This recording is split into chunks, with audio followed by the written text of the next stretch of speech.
Stacey, it's so good to have you on the Jewelry Business Academy podcast. Thanks so much for joining me. Hi, I'm so honored to be on it. Yeah, I've really been looking forward to this convo with you. I know we were chatting about it a few weeks ago, I think. But I've really been looking forward to just talking about your business building journey because you've been in the industry for many, many years and you've built Stacey Scissors into an incredible brand. And this is an extra special episode because you have been a part of the Jewelry Business Academy for a couple of weeks now, still early days, but a couple of weeks. And so I know you and your business relatively well. And so, you know, I know that your story is really going to inspire a lot of jewelers who are maybe in the early stages or maybe at a similar stage as you and wanting to scale and not really sure what that looks like for them. So before we dive into everything else, do you want to go ahead and introduce yourself to our listeners and just give them a little bit of background as to how you got to where you are today? Yes, I actually am a college graduate. I went to school to be a teacher, and I ended up staying home for a year when I had my first baby. And I was bored, so I started this business, and I actually fell in love. I always say it picked me. And now that baby is 17. She's getting ready to go to college. I'm still doing this, and I can't imagine a better way to fill my days. I absolutely love what I do. I loved teaching as well, but this is just different. It's my own thing. Mhm. Um, I just like the creative outlet and I like that it's flexible. I get to make my schedule. I get to be mom first. It's a lot of fun. I really love it. Mm, I love that so much. Honestly, I know this is going to inspire so many people because I was actually chatting to a new mother yesterday who's just had her little one and she's wanting to do the same. And it's so interesting to see somebody who's like 17 years down the line who started in the same position and like kind of ended up going all in on your jewelry business for all these years. So, for somebody who's listening, who's where you were 17 years ago, if you can think back that far, um, Wow. and is at that point of, okay, well, I have these babies at home and, I kind of want to try make this jewelry business work. It's a really hard decision to make at that stage because you actually don't know if you're going to make it at that stage. So what would you So true. say to like somebody who's in that situation where you were 17 years ago? Wow, if I could go back and talk to myself in that moment, I would have changed so much of how I started. Because if you have like an end goal in mind and you know where it's going, you can streamline things to take you there faster in more efficient ways. And I really started it as a hobby. I never really intended it for it to grow so big. I was, having other plans. This was not going to be my job. So I really just really wish I would have started working with a coach sooner and, decided this is going to be my career and what are my future goals going to be? I think in the beginning, I was just kind of having fun. And if I sold something, it was extra money and it was fun. But thankfully, my husband was able to financially afford for me to do that. Mm, I think a lot of people when they start their business, they're financially needing to depend on it.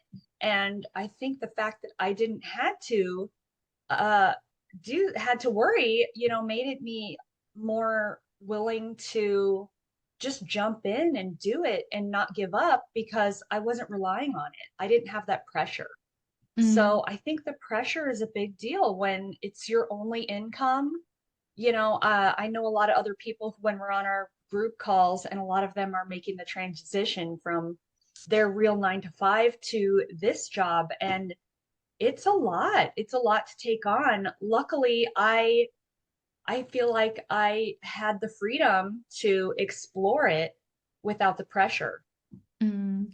So Yeah. I think that that's a really easy way to go about it. But Yeah. I don't think a lot of people have that luxury.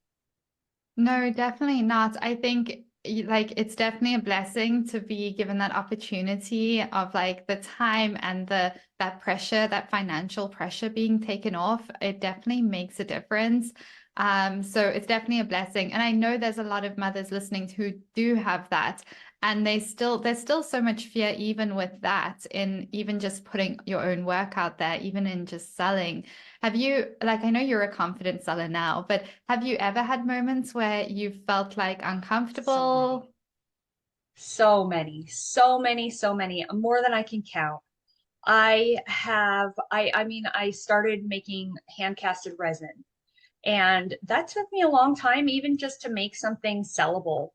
And so there was just a lot of trial and error in the beginning when you're selling something that you're like, I don't know, I think this one's pretty good, but it's still not perfect, and just the anxiety of the person getting it. And oh my gosh, what if they say, it's ugly, or it's not perfect, or and I mean, I've luckily had really good customers who've been really kind. But then I also transitioned to getting a laser cutter, and that was a whole new learning curve, and catching it on fire and sending out pieces that were rough around the edges because I was still trying to figure out settings. And it's been a lot of trial and error. I have made so many mistakes. Uh, my customers have usually been good about it. They've given me a lot of grace over the years. And I think through all that and starting with something so rough, now I'm more confident because I know, oh, these products are great because Mm. I came from that. So if you're starting there and that's where you're at, just keep at it. You will refine. And then after you have really made all these mistakes, you finally know, like, okay, the 49 I made before this were okay, but these are great. And Mm. I think you knowing that it's great gives you the confidence. Yeah. So, Yeah, I love that. I love your story because you really just went all in on taking messy action and that trial and error. And no matter what happened, I mean, I haven't even heard the story about your machine catching on fire. That sounds very eventful. That would put a lot of people off for life because that's scary and that's dangerous. And it can also breed imposter syndrome big time when things like that happen. And you just kept moving forward. You built that resilience that, hey, mistakes can happen, like things can happen, and I'm going to keep moving forward until I succeed in business. And I think that's a really powerful mindset to have.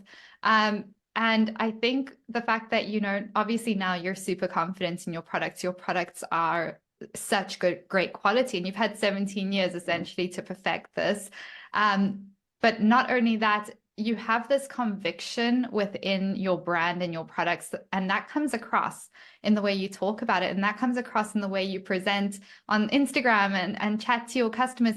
You are so confident and you have so much conviction in what you're putting out there, and people can feel that.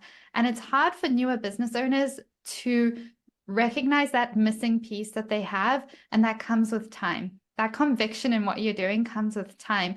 So, what would you say is like a piece of advice you would give to somebody who is maybe a couple years in, but still isn't feeling confident in their pieces? They haven't got that conviction yet, and they're maybe like going back and forth as to like, should I keep going here?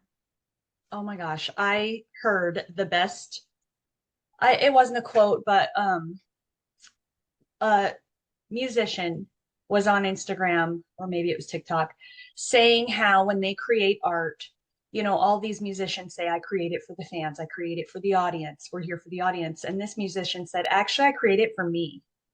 Because if I create a piece of art for me that I love, and this is everything, I put myself into it and I love this, that's the best we can do for our fans or for our audience. And Mm, I just thought that was so amazing. Like, if you're trying to make something that you think other people are going to like, it's forced, and it's just, it doesn't have the same authenticity.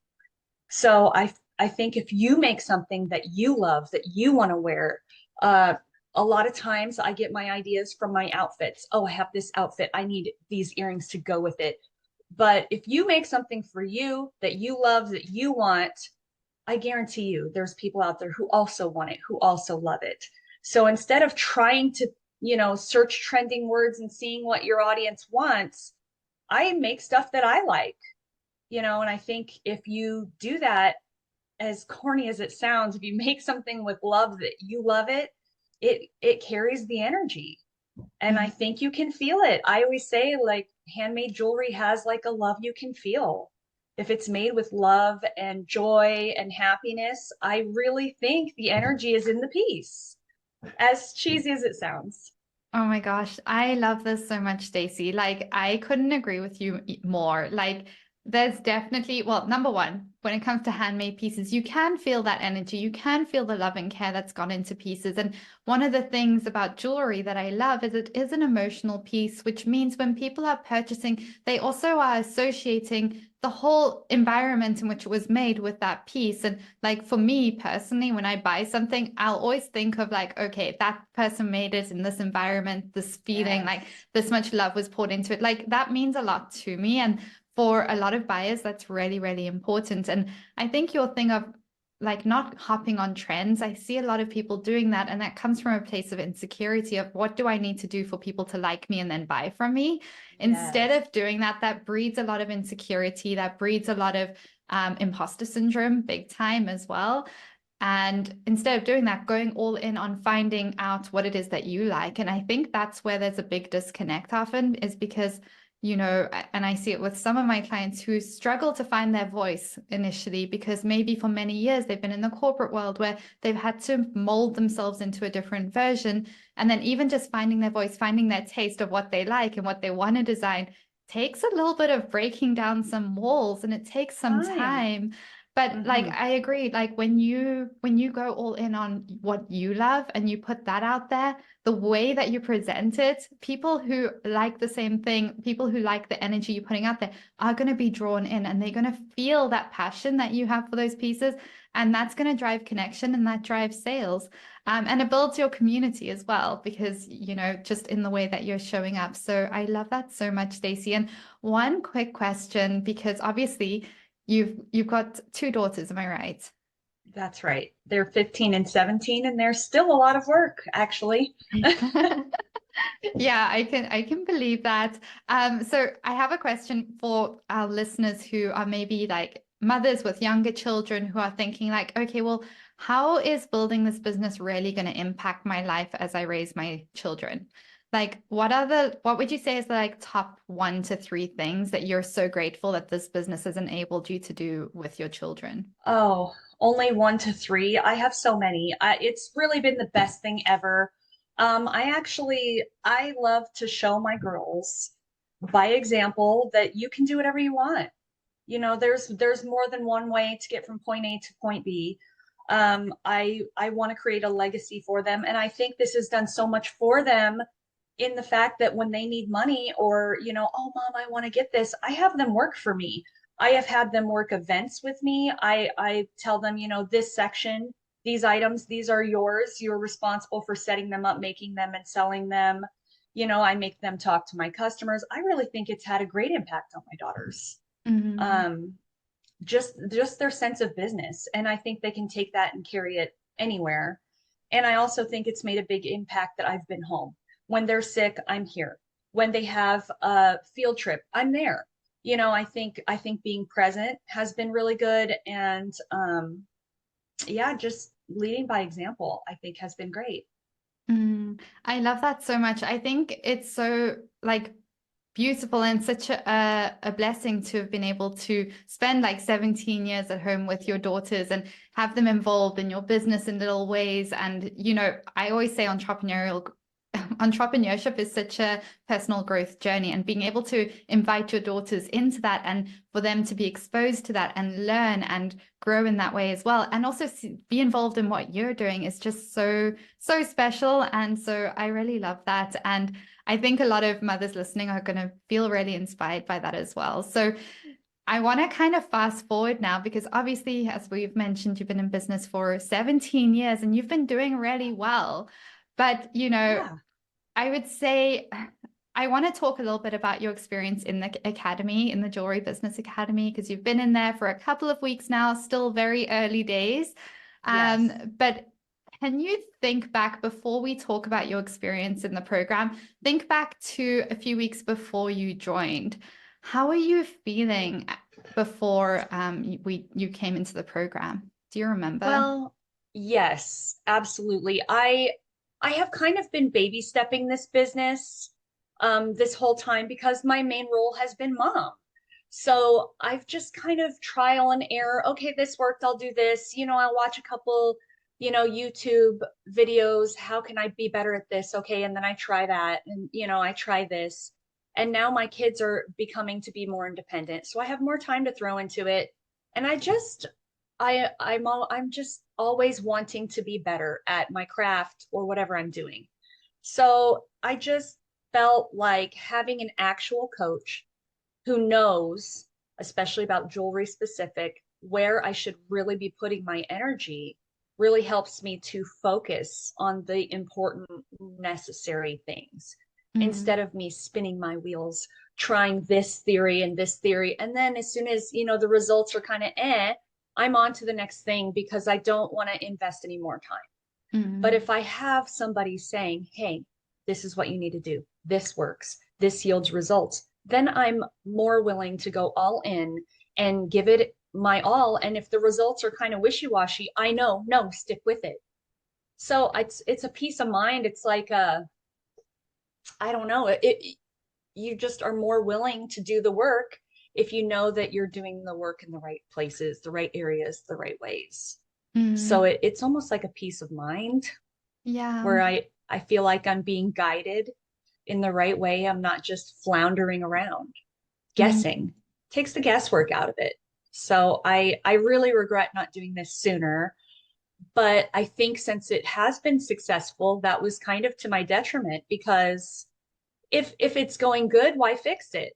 mm, So I think if I would have had more of a struggle, I maybe would have been reaching out. But since it's been going pretty good, I just kind of went with the flow. But I can really see now how much more potential I have doing certain things. And if I would have started this a long time ago, I can only imagine where I would be now, but that's okay. mm. Everything in its time. But that's my advice. Just get a coach early on.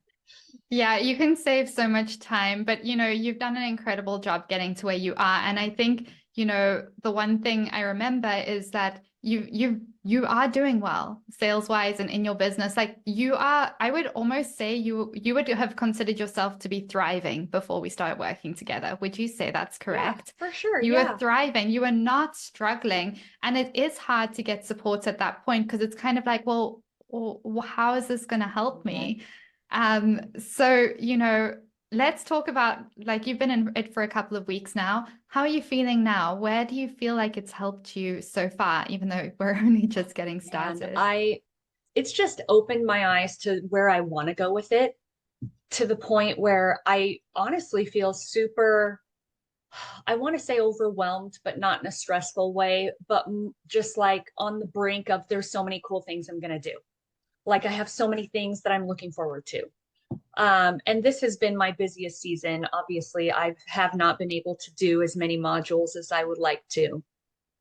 But come New Year, I have so many plans to do so many things and just to break out in a different way, to start doing more of the wholesale and stuff like that. Just go big, really, with it, Yeah, bigger than I have been. And even though it's successful, I know it can be better. yeah. So, I mean, I love that. And Stacey, I remember a conversation that we had, and we can cut this out if you're not comfortable for us to share this, but I remember us chatting at one point, I think before you signed up, you were quite anxious about like, okay, but what if we implement these strategies and everything that I've built up to now, it comes tumbling down and my business kind of just like what if it like negatively impacts sales? And I think there was quite a lot of anxiety in introducing something new after being so consistent for 17 years. Can you talk around that a little bit and how you're feeling now? yeah, definitely. Because what I had built worked. Yeah. Could it be better? Sure. But could it be worse? Yes. So, it's just when you find something that works, it's scary to switch it up. The fear that it won't work or that it'll make things worse is very real. However, I slept on it and I just kind of had to take a risk, I guess. Mm-hmm.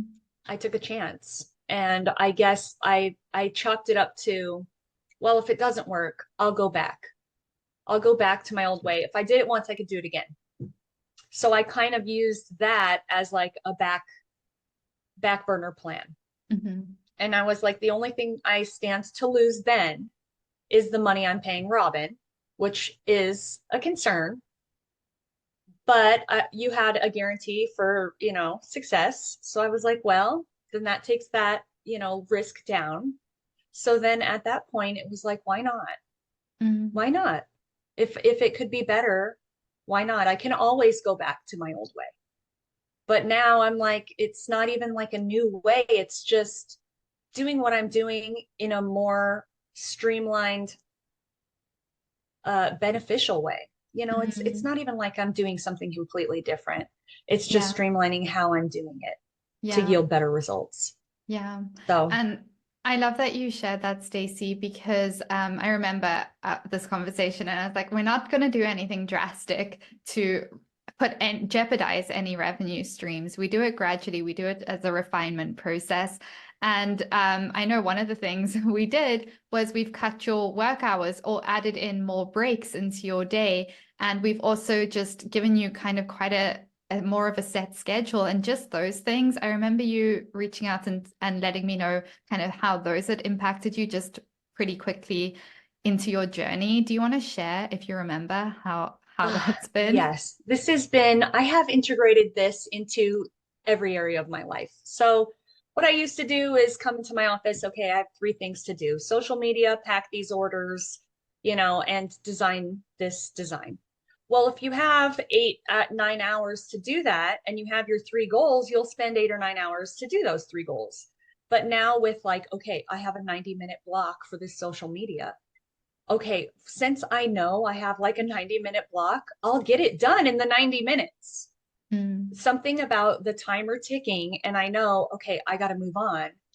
It just, you'll get it done. You'll get it done. And then I take a break and then I come back and it's 90 minutes to pack these orders. Oh my gosh. And I'll get it done. And then, I'll spend the next block creating this design and I'll get it done. So now I've worked literally half of my usual work day and I've gotten the tasks done. mm, And I've gotten to the point where I will do this to clean my house. I'll be like, okay, I'm going to set 90 minutes and I'm going to see how much I can clean. And it's stupid how much I can clean in 90 minutes if a timer's telling me I only have 90 minutes. I know. So I've been using that additional time to work on bettering my business and my future goals. Whereas before I would say I have no time to do that. Mm, So doing the work blocks, and I've had to, this has been hard because let's say it's 90 minutes for social media and I don't get the three stories, the one post and the one reel done, or I have an appointment, so I missed that window or whatever. It's been a new challenge for me to realize that's okay. Skip that window, move on. You're going to do it tomorrow. You have mhm, another block for that tomorrow. It's okay. Keep moving. mhm, Because the old me would come home and start at the beginning of my day and try to get all these things done. And it's almost takes more time to come home, get your bearings, figure out what you're going to do, and get started. Whereas now I'm like, okay, what block am I in? Let's do that. It takes mhm, the guesswork out of it. I hit the ground running. And whatever block was missed, oh well, come back at it tomorrow. So it actually has been really liberating in that way, like stress relieving. I'm not like, oh no, I went and I did this and that. And now I don't have time for all these things. It's like, no, skip that window. What's next? Do it. mhm.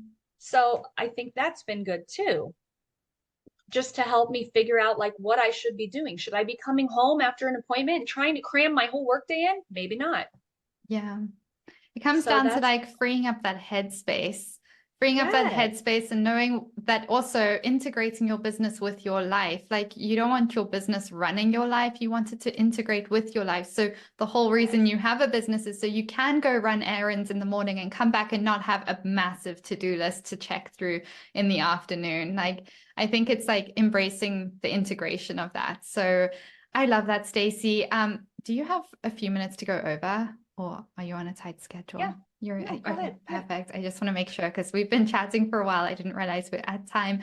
But I would love to know what are some of the wins you've experienced since joining the academy. I remember, I think it was around Black Friday. I think you did an Instagram live sale and you shared some wins from that. So I don't know if you're comfortable sharing some of the wins that you've experienced so absolutely. far. Yeah, I do these Instagram live sales where I go live and I show all my new merchandise and I sell it live. And then after that, I'll put it on my website. So that gives my shoppers like a first time to buy. And I always will buy a promoted post before every live just to, boost the awareness, get people on. Let's get more people this time than last time. I always have these goals. And so I'm buying these promoted posts. Well, the last one, per your advice, I did not buy a promoted post. And I did the marketing that you suggested prior to, Mm-hmm. and it was by far the best, the most people on it, on the live, best sales, everything. And I think that really like solidified the belief for me that this is working. This is, because the day before I was really like, I know Robin said not to do a promoted post, but should I just do it anyway? I mean, what is it going to hurt? I did the marketing, but I could also just buy the post. And I was having this like internal dilemma. And then I finally was like, no, we're going to trust the coach. This is why we got the coach. We're going to do what the coach said. Okay, I'm going to do it. We're going to put our faith in this new method. We're going to do it. No promoted post. I didn't promote it. Ended up being the best ever. And I was like, oh my God, why am I questioning her? Like, this is why I hired you. Why am I over here like maybe I should not do what she says? That's so ridiculous. So I think that moment and then it being such a success was really like, okay, just don't question it. Just do it. This is the reason why you go to a coach Mm, because you're trying to figure it out on your own before. Now you have somebody to tell you, and then you want to question what they tell you. That's dumb. Just that's the reason you're here. Trust your advice. I did it. It worked. So I think it was good for me to have that little freak out and then success yeah. because it helped me realize to trust the process. It's Yeah. hard to break old habits, man. It is really hard. It's scary. You're going out into new uncharted territory. It's easy to fall back to what you know works. Mm, But I mean, this worked better. mm, So it's really creating new habits and new ways of thinking, just all around. mm. So I'm so glad you share that, Stacey, because it is so true. Like it's actually very hard for some people, especially when you're more established and you have these routines and habits and ways of doing things to relax into a new process. It takes testing it out a few times and being like, okay, let me dip my foot in and see, yes. and then I can kind of relax more into it. And now like moving forward, I think you'll find it even easier because you're like, okay, I think she knows what she's doing here. So I love that. And what would you say is one of the biggest lessons that you've learned since joining the academy? Wow, that's hard. Biggest lessons? Oh man, basically the most like wow moment is that it doesn't have to be perfect, just show up real. Hmm. Because I really thought you were gonna, when I first hired you, I was like, oh my gosh, she is gonna troll my Instagram and she is gonna be like, this messy hair don't care post, delete it. But instead you were like, come on, messy hair, just be authentic, it comes through. So I think that was like a really big aha for me. Like, oh my gosh, I don't have to try to do these like really overproduced, amazing, stunning Instagram posts. I just need to come on. Mm, So, and then I started thinking about a lot of the jewelry people that I follow and watch, and they're not like over crazy produced either. They're coming on, they're talking about their dogs and their day, and they're having ice cream or whatever it might be. mhm, So, it was cool to realize that, you don't need to present as this highly polished, beautiful, perfect gem all the time. I think that mhm. was like a really big, like, wow moment for me.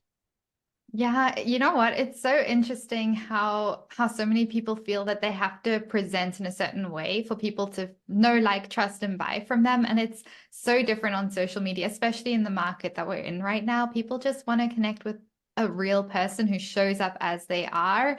You don't have to be anyone else for them to want to buy from you. And it's such a relief to be able to be like, Yeah. I will be accepted and loved and like people will buy from me no matter how I'm showing up. I can show up with no makeup. I mean, I have a lot of clients that show up with no makeup, messy hair, whatever. And it doesn't matter. All that matters is that you're showing up in a way that's authentic to you. And then obviously putting out the right types of content that we know are hitting the different buyers and all of that.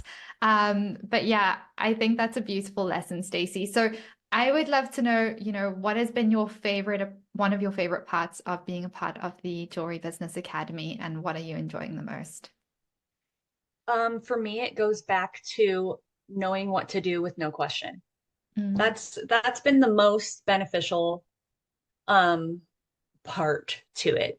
Just like knowing, okay, this is what I should be doing, and the peace of mind knowing this is what I should be doing. There's no questions behind it.